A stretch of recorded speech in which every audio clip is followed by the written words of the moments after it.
हाय दोस्तों, welcome back to my YouTube channel. तो आज की इस वीडियो हम स्टडी करने वाले हैं कोलीलिथाइसिस। तो कोलीलिथाइसिस स्टडी करने से पहले थोड़ा हम ये समझ लेते हैं कि गॉल ब्लैडर क्या होता है। तो देखिए, जो भी हमारा डाइजेस्टिव सिस्टम में जो भी ऑर्गन हेल्प करते हैं, उन्हीं में से एक ऑर्गन हमारा क्या है, गॉल ब्लैडर है। गॉल ब्लैडर का वर्क ये होता है कि जो लीवर से जो बाइल निकलता है, बाइल सीक्रेट होता है लीवर से, तो उसे ये क्या करता है, स्टोर करके रखता है। ठीक है, स्टोर करता है। देन अगर हम बाइल की बात करें तो बाइल क्या करता है कि फैट के डाइजेशन में हेल्प करता है। देन अगर हम ये भी बात करें कि गॉल ब्लैडर प्रेजेंट कहाँ पर होता है, तो ये जस्ट आप लीवर के ब्लू साइड नीचे देख पा रहे होंगे। तो ये यहाँ इसकी लोकेशन होती है लीवर के जस्ट नीचे, लीवर के पास में। देन इसके बाद अब हम समझते हैं कोलीलिथाइसिस क्या होता है। तो देखिए, कोलीलिथाइसिस क्या है, कुछ नहीं है। Cholelithiasis is the medical name, एक मेडिकल नेम होता है जिसमें होता क्या है कि for hard deposit gall stone that में from in the gall bladder. क्या होता है कि जब हमारी गॉल ब्लैडर में क्या होता है, स्टोन बन जाते हैं। ठीक है, बोला जाए कि पथरी बन जाती है, उस कंडीशन में हम कोलीलिथाइसिस बोलते हैं। अगर आप इमेज में यहाँ पर समझने की कोशिश करें तो देखिए, ये हमारा क्या है, गॉल ब्लैडर है। ठीक है, गॉल ब्लैडर है। अब गॉल ब्लैडर में यहाँ पर देख पा रहे होंगे कि पथरी जम गई है, मतलब गॉल ब्लैडर में क्या, ये स्टोन हो गए हैं। ठीक है, ये स्टोन आप देख पा रहे होंगे, ये हो गए। तो इस कंडीशन को हम क्या बोलते हैं, कोलीलिथाइसिस बोलते हैं। ठीक है, अब हमने ये समझ लिया। अब देखिए, ये कितने टाइप के होते हैं, टाइप ऑफ गोलस्टोन। गोलस्टोन जो होती हैं कितने टाइप के हो सकती हैं, ठीक है। कोलेस्ट्रॉल गोलस्टोन, कोलेस्ट्रॉल गोलस्टोन में ये होता है कि जो कोलेस्ट्रॉल का अगर मेटाबॉलिज्म नहीं होता, सॉरी मेटाबॉलिज्म अच्छे से नहीं हो पाता है, तो क्या होता है कि कोलेस्ट्रॉल की वजह से भी क्या हो सकते हैं, स्टोन बन जाते हैं। तो उस कंडीशन को कोलेस्ट्रॉल स्टोन बोलते हैं। देन इसके बाद है पिगमेंट स्टोन। पिगमेंट स्टोन में ये बोला जाए कि जितने भी सारे स्टोन होते हैं, जैसे कि बिलोरिन हो गया, कोलेस्ट्रॉल हो गया, मिनरल्स हो गए, एंड जैसे पोटेशियम हो गया, कैल्शियम हो गया, साल्ट हो गए, ठीक है, और बेस्ट प्रोडक्ट हो गया, इन सब की वजह से अगर स्टोन बनता है, पथरी बनती है, तो उसे पिगमेंट स्टोन कहा जाता है। देन मिक्स्ड स्टोन मतलब कि बोला जाए कि जो कोलेस्ट्रॉल और जो भी सारे बेस्ट प्रोडक्ट हैं, मिनरल्स हैं, उनकी वजह से अगर बने तो उसे मिक्स्ड स्टोन बोला जाता है।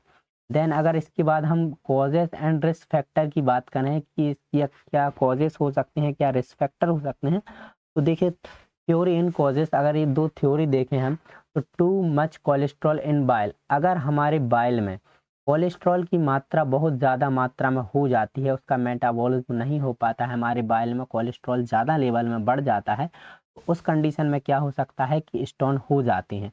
और ये स्टोन कैसे होते हैं, येलो कलर, सॉरी यहाँ पर येलो है, डब्लू, तो यहाँ पर क्या हो सकता है कि येलो कलर के स्टोन बन जाते हैं, किसमें, हमारे गॉल ब्लैडर में। देन इसके बाद हम करें टू मच बिलिरुबिन इन बाइल, अगर बाइल में बिलिरुबिन की मात्रा बढ़ जाती है, उस कारण से कोई स्टोन बनता है, तो उस कंडीशन में कैसे जो स्टोन बनते हैं, वो बनते हैं डार्क एंड ब्लैक स्टोन बनते हैं। ठीक है, बिलिरुबिन की ज़्यादा मात्रा होने से डार्क स्टोन बनते हैं, एंड कोलेस्ट्रॉल ज़्यादा होने की वजह से येलो कलर के स्टोन बनते हैं। देन और कॉजेस एंड रिस्क फैक्टर और देखें तो ड्यूरिंग प्रेगनेंसी फेलियर, जो प्रेगनेंसी फेलियर के चांसेस होने पर भी क्या सब बन सकते हैं कि जो स्टोन है वो बन सकते हैं। देन ओबिसिटी के कारण, मोटापे के कारण भी क्या कभी कभी हो जाता है कि गॉल ब्लैडर में स्टोन बन जाते हैं। Then eating a very low calorie diet, अगर आप अपनी डाइट में कैलोरी की मात्रा बहुत कम लेते हैं, तो उस कंडीशन में भी आपके गॉल ब्लैडर में स्टोन बनने के, पथरी बनने के चांसेस हो जाते हैं। Then bone marrow transplant, bone marrow transplant में भी क्या हो सकता है कि गॉल ब्लैडर में स्टोन बन सकते हैं। लीवर सिरोसिस, अगर आपका लीवर प्रॉपर तरीके से ठीक नहीं है, काम नहीं कर रहा, कोई कंडीशन है, उस कंडीशन में भी क्या हो सकता है कि स्टोन बन सकते हैं। हाई फैट डाइट, अगर आप अपनी डाइट में फैटी मात्रा ज़्यादा ले रहे हैं, तो क्या करेगा, ये फैट को डिजोल्व नहीं कर पाएगा, फैट का मेटाबॉलिज्म नहीं कर पाएगा, उस कंडीशन में भी क्या हो सकता है कि कोलेस्ट्रॉल हो सकते हैं। एंड इन्फ्लामेशन बाउल डिसीज, तो ये क्या कर सकते हैं, ये कॉजेज होते हैं जिससे ये कोलेस्ट्रॉल हो सकता है। देन तो चलिए दोस्तों, इसके बाद हम समझते हैं इसकी पैथोफिजियोलॉजी के, इसकी पैथोफिजियोलॉजी क्या होती है। तो देखिए, फर्स्ट है इसकी ड्यू टू इटियोलॉजी, जो भी इटियोलॉजिकल फैक्टर्स होते हैं उनकी वजह से होता है। देन इसके बाद है कोलेस्ट्रॉल सुपर सैचुरेशन, मतलब कि जो गॉल ब्लैडर में जो बाइल होता है, उसमें कोलेस्ट्रॉल का लेवल ज़्यादा हो जाता है, ज़्यादा हो गया। देन इसके बाद क्या है, हाइपोमोटिलिटी ऑफ गॉल ब्लैडर, मतलब कि अगर गॉल ब्लैडर ठीक से वर्क नहीं करेगा, मोटिलिटी होगी, तो होगा ये कि जो भी उसमें बाइल है वो ज़्यादा देर तक गॉल ब्लैडर में रुकने लगेगा। देन उसके बाद क्या है, कोलेस्ट्रॉल न्यूक्लिएशन। कोलेस्ट्रॉल न्यूक्लिएशन की बात करें कि जो कोलेस्ट्रॉल लिक्विड फॉर्म में है वो क्या होगा कि वो अपनी क्रिस्टल फॉर्म में कन्वर्ट होने लगेगा, ठीक है, वो क्रिस्टल फॉर्म में होने लगेगा। देन उसके बाद है एरिक्रेशन। एरिक्रेशन में होता ये है कि जो गॉल ब्लैडर में हाइपर सीक्रेशन होने लगेगा किसका, म्यूकस का। म्यूकस का जब हाइपर सीक्रेशन होने लगेगा तो जो म्यूकस है वो क्या करेगा कि जो स्टोन है, मतलब कि जो कोलेस्ट्रॉल के क्या बन गए हैं, क्रिस्टल हैं, उसे ये पकड़ के रखने लगेगा, ठीक है, म्यूकस उसे पकड़ के रखेगा। देन उससे क्या हो जाएगा कि गॉल स्टोन हो जाएंगे, ठीक है, गॉल स्टोन इसमें सीक्रेट हो जाएंगे, मतलब कन्वर्ट हो जाएंगे। देन उसके बाद उस कंडीशन को हम बोलेंगे कोलीलिथियासिस, ठीक है, उस कंडीशन को हम क्या बोलने लग देंगे, कोलीलिथियासिस। अगर हम थोड़ा सा ओवरव्यू देखें तो क्या होता है कि जो भी ईटियोलॉजिकल फैक्टर उनकी वजह से होता है। देन उसके बाद क्या हो जाता है कि इसमें क्या हो जाता है कि जो बाइल होता है उसमें कोलेस्ट्रॉल का लेवल ज़्यादा हो जाता है। अब कोलेस्ट्रॉल का लेवल ज़्यादा हो जाता है तो उसमें क्या हो जाता है कि ये क्या करता है, क्रिस्टल फॉर्म में कन्वर्ट हो जाता है हमारा कोलेस्ट्रॉल। जब कोलेस्ट्रॉल क्या होगा, क्रिस्टल में कन्वर्ट होगा और म्यूकस उसे जकड़ लेगा, पकड़ लेगा, तो उस कंडीशन में क्या हो सकते हैं कि ये स्टोन हो जाते हैं किसके, कोलेस्ट्रॉल के। उस कंडीशन को हम क्या बोलते हैं, कोलीलिथियासिस बोलते हैं। देन इसके बाद हम समझते हैं साइन और सिम्टम्स के, इसके साइन और सिम्टम्स क्या क्या देखने को मिलते हैं। तो जस्ट एब्डोमेन स्वेलिंग, जो आपका एब्डोमेन होता है, जो पेट होता है, उसमें आपको सूजन देखने को मिलेगी। एबनॉर्मल टेंडरनेस होगा। क्ले कलर्ड स्टूल, मतलब मिट्टी के जैसा जो आपका स्टूल है वो होगा। लो ग्रेड फीवर, आपको थोड़ा बहुत फीवर भी होगा, मतलब कि कम मात्रा में लेकिन फीवर रहेगा। लॉस ऑफ एपेटाइट, भूख ना लगेगी। नोजिया एंड वॉमिटिंग तो कॉमन ही है, होगा ही। एंड स्वेटिंग, बहुत ज़्यादा पसीना आएगा। एंड जॉइंडिस भी देखने को मिलेगा। तो ये साइन और सिम्टम्स हमें देखने को मिलेंगे किसमें, इस कंडीशन में। अब हम समझते हैं क्या डायग्नोस्टिक एवेल्युएशन इसके क्या क्या होते हैं। तो देखिए क्या है, पहला फर्स्ट हिस्ट्री कलेक्शन करेंगे हम, पेशेंट से खुद पूछ कर पता करेंगे। देन उसका फिजिकल एग्जामिनेशन करेंगे, एब्डोमिनल सीटी स्कैन से पता चल सकता है हमें। एंड एब्डोमिनल अल्ट्रासाउंड करेंगे।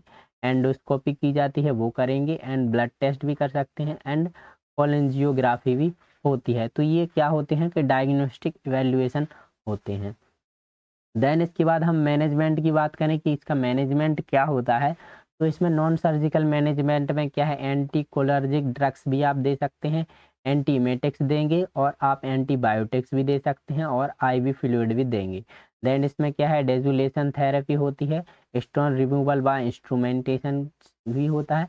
एंड एक्स्ट्रोक्रोरियल शॉक वेव थेरेपी, मतलब कि इसमें ये होता है कि जो गॉल स्टोन होते हैं, गॉल ब्लैडर में स्टोन होते हैं, उसमें क्या होता है कि पर्टिकुलर गॉल स्टोन की जगह पर, मतलब जहाँ गॉल ब्लैडर स्थित होता है, वहाँ पर क्या शॉक दिए जाते हैं। शॉक देने से क्या होता है कि ये जो गॉल स्टोन है वो कम हो जाते हैं या फिर रिमूव हो जाते हैं। उस कंडीशन को क्या बोलते हैं, एक्स्ट्रोकॉर्पोरियल शॉक वेव लिथोट्रेप्सी।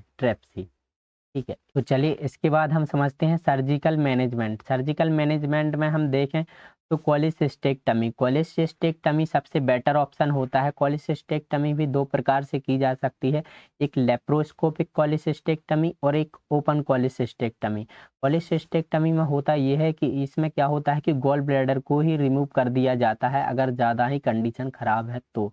अब लेप्रोस्कोपिक कोलिसिस्टेक्टमी की बात करें तो इसमें क्या हो सकता है कि लेप्रोस्कोप में क्या होता है, कैमरा लगा होता है और एक लाइट लगी रहती है। तो इसमें क्या होता है कि पहले कुछ इंसिजन लगाए जाते हैं एब्डोमेन में, जहाँ पर ये प्रोसीजर करना होता है वहाँ पर कुछ इंसिजन लगाए जाते हैं, और देन उसके बाद लेप्रोस्कोप को इसके अंदर इंसर्ट किया जाता है। इससे क्या होता है, लेप्रोस्कोप से क्या होता है कि एक मॉनिटर लगा होता है, जिससे मॉनिटर पर विजुअलाइजेशन डॉक्टर्स करते रहते हैं पर्टिकुलर टाइम पर कि क्या चल रहा है अंदर, कैसे क्या हो रहा है।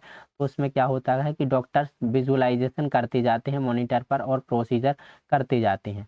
देन ओपन कोलिसिस्टेक्टमी में बोलें तो बहुत ज़्यादा कट लगाना पड़ता है पेशेंट को, लेकिन इसमें क्या हो सकता है, लेप्रोस्कोप में माइनर कट लगाकर ही ऑपरेशन कर दिया जाता है, गॉल ब्लैडर को वहाँ से रिमूव कर दिया जाता है। ठीक है, तो वो होती है कोलिसिस्टेक्टमी। एंड क्या है, कोलिसिस्टोस्टमी होती है। देन उसके बाद एंडोस्कोपिक स्पेक्ट्रोटोमी भी होती है। तो आशा है कि आपको वीडियो समझ में आई होगी, तो आप हमारे चैनल को लाइक एंड सब्सक्राइब ज़रूर करें। Thank you for watching my video.